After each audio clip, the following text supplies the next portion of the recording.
भगवान यही तो से गंगा आज मु सर्पराही ए दुनिया रे बच्ची की लाभ कौन प्रभु पर यही गंगा ईश्वर झास दे मो जीवनटा को चला चली देवी हे माँ गंगे सर्व पाप विनाशिनी मालो पातक राशिनी हे माँ सुरेश्वरी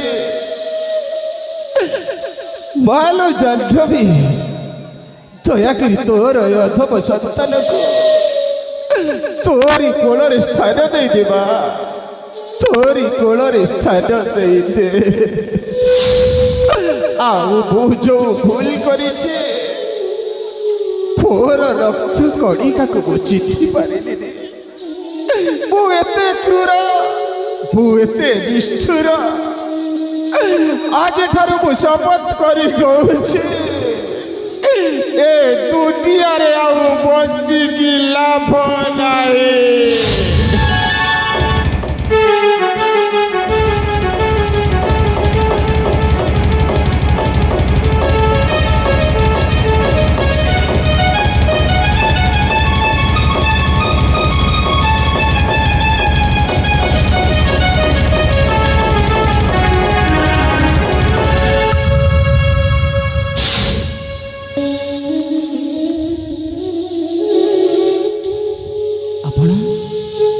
आपण पुणे किए आउ नईकुल कहीं आत्महत्या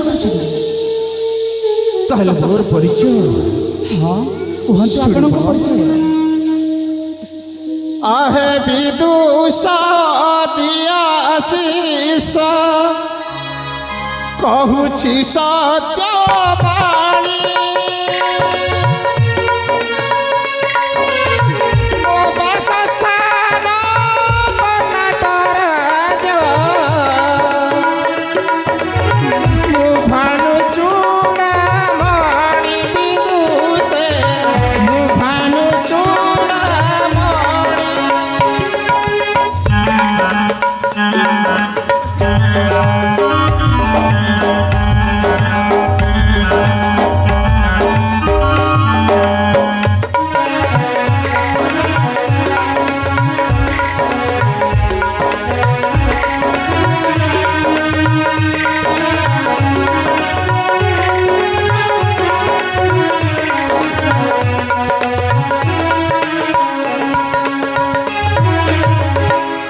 मो ज्येष्ठ पुत्र अटे आभास कनिष्ठ पुत्र प्रभास मो महामंत्री से वीरा सेना विश्वास देला विष तुमार वंश कला सर्पनाश शुणिल तो बाबा यह मोरी संपूर्ण परिचय ए दुनिया रे सत कहवा कौन स्थान स्थान मिलुनी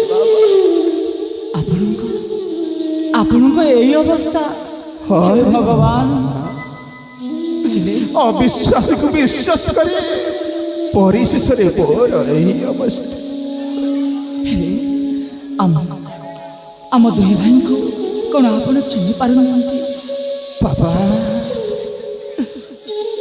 तुम मान को चिन्ह पार चिन्ह पार बाबा चाहे आपण होती से कर्णाटक राजा भानु प्रताप किए आपण चिन्ह पार चाहे बाबा मु किछि जानि पारुनी चिन्ह पारुनी मुझे आपण ज्येष्ठ पुत्र आभास पिता आम हूँ आपण कनिष्ठ पुत्र प्रभास कदापि संभव नहीं पिता मु यही हाथ में ତୋରି ଶବଟାକୁ କାନ୍ଧରେ ପକେଇ ନେଇଯାଇଥିଲି ଶ୍ମଶାନ ଘାଟକୁ। ଶ୍ୟାମା ସେବ କିପରି ପିତା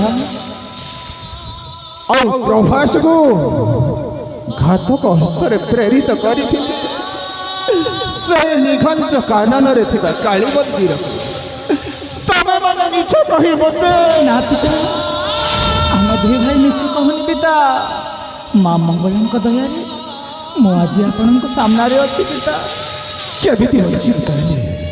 ବିଶ୍ୱାସ ପ୍ରମାଣ ଅଛି? ବିଶ୍ୱାସ କରିବାକୁ ହେବ। ମୁଁ ହିଁ ଆପଣଙ୍କ ଜ୍ୟେଷ୍ଠ ପୁତ୍ର ଆଭାସ। କେମିତି ବଞ୍ଚିଲୁ ବାବା? ମୁଁ କହୁଛି ସେ କେମିତି ବଞ୍ଚିଲେ ବାବା।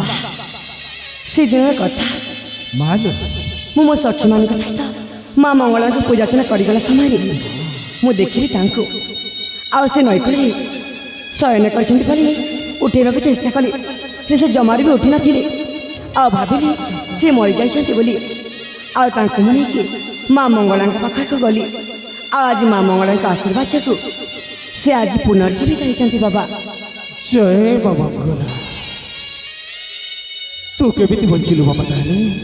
ବାବା ମୁଁ କେମିତି ବଞ୍ଚିଲି ସେଇ କଥା ନା। ବାବା ଆପଣ ସେଇ ଘାତକ ହସ୍ତରେ ପେଶି ଦେଇଥିଲେ ସେ ବଳି ଦେବା ପାଇଁ ସେ କାଳୀ ମନ୍ଦିରକୁ। ଆଉ ସେ ବଳି ଦେବା ସମୟରେ ସେଇ ଗୋଟି ସେଇ ଜଙ୍ଗଲର ରାଜା ଶବର ଆସି ଆଜି ମୋ ଜୀବନ ବଞ୍ଚାଇଲେ। ଆଉ ତାଙ୍କ ଯୋଗୁଁ ଆଜି ମୋ ଜୀବନଟା ବଞ୍ଚି ଯାଇଛି। ଧନ୍ୟ ହଁ ବାବା। ଧନ୍ୟ ଜୟ ବାବା ମଙ୍ଗଳା। ତାହେଲେ ଆସ ବାବା। ପିତା ଦୀର୍ଘ ଦିନ